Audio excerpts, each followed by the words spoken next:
So let me tell you about my little dog.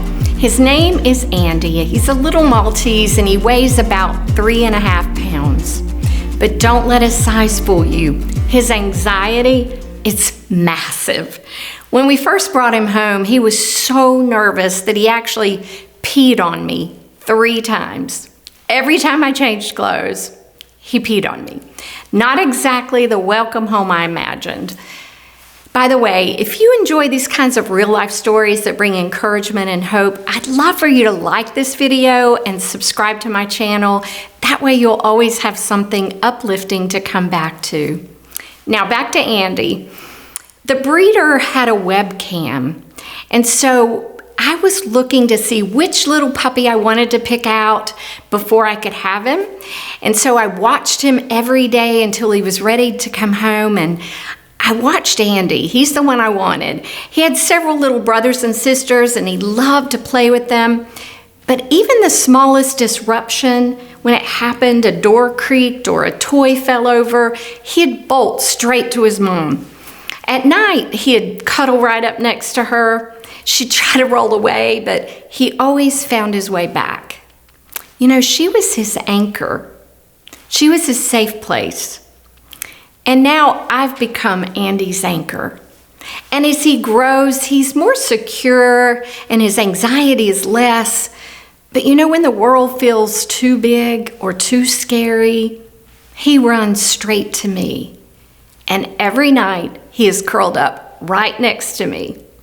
And honestly, I get it. Because when anxiety shows up in my own life, I need an anchor too.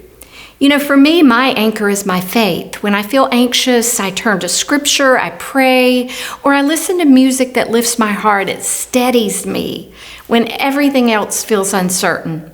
For you, your anchor might look different. Maybe it's deep breathing. Maybe it's journaling. Maybe it's calling someone you trust.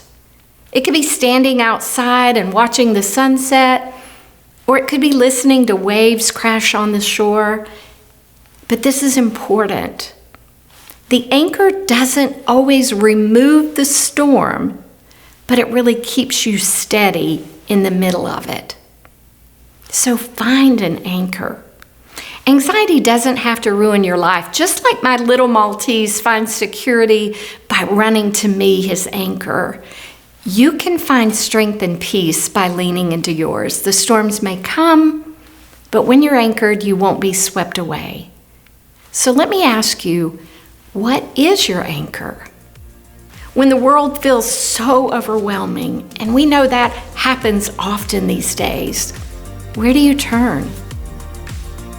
My hope is that you find something or someone that helps you feel secure, that helps you feel steady, that helps you feel loved. Because when we have an anchor, tomorrow doesn't have to be filled with fear. It can be beautiful. So find your anchor. You know, together, we can keep building anchors of hope for tomorrow.